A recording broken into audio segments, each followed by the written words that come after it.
नमः भगवते वासुदेवाय। प्रियजनों, आज हम बात करेंगे विभूति योग, जो कि श्रीमद् भागवत गीता की 10वां अध्याय है। उनमें श्लोक संख्या 19 से 42 तक जो भगवान श्री कृष्ण ने अर्जुन को उनका विभूति रूप बताया है, उसके बारे में हम चर्चा करेंगे। तो यह श्लोक यहाँ से शुरू होता है। यहाँ पर 19वां नंबर श्लोक है। हंतते कथिष्यामि दिव्यांग ही आत्म विभूतय प्राधान्यतः कुरुश्रेष्ठ नास्ति अंतः विस्तरिष्यमे। यहाँ पर पहला श्लोक यानी उनका शुरू होता है। यहाँ पर अहम आत्मा गुणाकेश सर्वभूत आश्रय स्थित अहम आदि च मध्यम च भूतानाम एव च आदितानाम अहम विष्णु ज्योतिरासाम रवि अंशुमान मरीचि मरुताम अस्मि नक्षत्राणाम अहम शशि।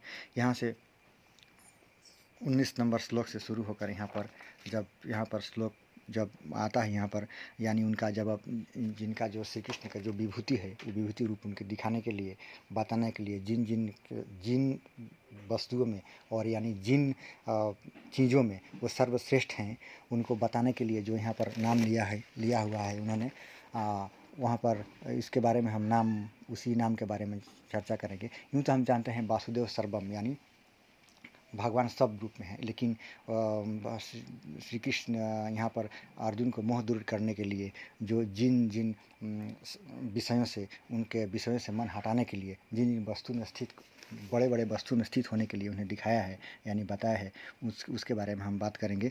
तो यहाँ पर यह सब वर्णन करते हुए यहाँ पर अंतिम श्लोक आता है।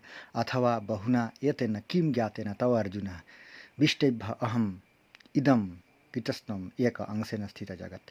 तो इस श्लोक के भीतर जो आता है चीज़ों के नाम, उस बारे में हम जानेंगे। तो यहाँ पर आता है विष्णु, यानी आदिति के 12 पुत्रों में भगवान विष्णु आते हैं। उसमें सूर्य ज्योतियों में किरण वाला तेज 49 वायु देवताओं का, उसके बाद चंद्रमा जो कि नक्षत्रों की अधिपति हैं, उसके बाद साम वेद, यानी हम तो जानते हैं जो 4 वेद हैं, ऋग साम यजुर और अथर्ववेद, उसमें साम वेद को बताया यहाँ पर। इंद्र यानी श्रेष्ठ देवताओं में जो श्रेष्ठ हैं, यानी देवताओं के राजा इंद्र जो बताया गया है, उसमें उसको अपने को दिखाते हैं उसमें।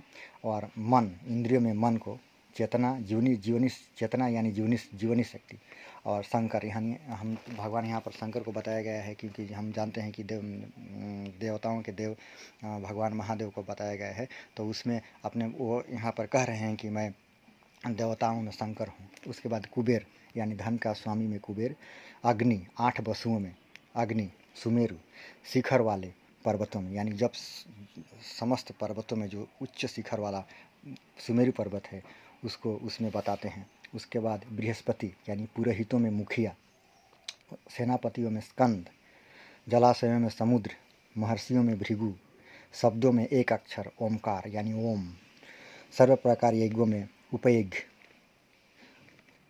स्थिर रहने वाले पहाड़ों में हिमालय पहाड़, सब वृक्षों में पीपल का वृक्ष, देवर्षियों में नारद, गंधर्वों में चित्ररथ, सिद्धों में कपिल, घोड़ों में अमृत के उत्पन्न होने वाले उच्चैश्रवा यानी समुद्र मंथन में जो निकला हुआ था, श्रेष्ठ हाथियों में ऐरावत, मनुष्यों में राजा, शस्त्रों में वज्र, और गौओं में कामधेनु, और संतान की उत्पत्ति करने का हेतु जो कामदेव को बताया गया है उसमें ही अपने को पाते हैं।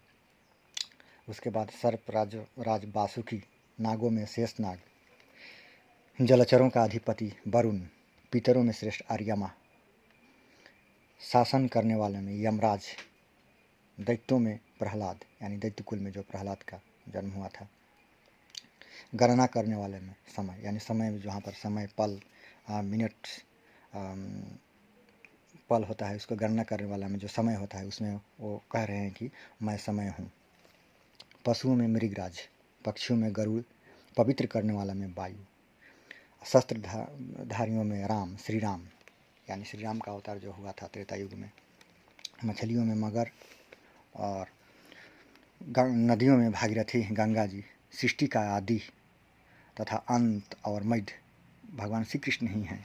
आध्यात्म विद्या यानी विद्याओं में श्रेष्ठ आध्यात्म विद्या, उसके बाद ब्रह्म विद्या, वाद यानी परस्पर विवाद करने वाला वाला तत्व निर्णय के लिए किए जाने वाला बाद, उसके बाद आकार, समासों में दंड, कालों के भी काल महाकाल, और सबका नाश करने वाला मृत्यु, और भगवान ही सबके उत्पत्ति के कारण हैं। उसके बाद यहाँ पर कीर्ति कहा गया है। कीर्ति सम्मिलित है श्री, वाक, स्मृति, मेधा, धृति और क्षमा में। और गायन करने योग्य श्रुतियों में बृहत्श्याम छंद बताए गए हैं। उसके बाद गायत्री छंद, महीनों में मार्गशीर्ष, ऋतुओं में बसंत, छल करने वालों में जुआ, और उसके बाद प्रभाव, उसके बाद विजय यानी जय वही है, उसके बाद निश्चय करने वाले, उसके बाद देवताओं में वसुदेव, उसके बाद जो कवि यहाँ पर हैं यानी जो शुक्राचार्य कवि हैं, यानी दैत्यों के जो गुरु हैं, उसमें अपने को ही यानी श्री कृष्ण को ही बताते हैं। और जीतने की नीति जो बताते हैं वही श्री कृष्ण ही हैं। उसके बाद गुप्त रखने योग्य जो मौन है, यानी जो मौन है, और उसके बाद तत्वज्ञान, और उसके बाद विराट स्वरूप। तो भगवान अपने स्वरूप को बताने के लिए श्री कृष्ण ने अर्जुन को मोह दूर करने के लिए जो इन श्लोकों में अपने को बताया, वही मैं अभी आप लोगों के विस्तार पूर्वक बताया। जय श्री कृष्ण।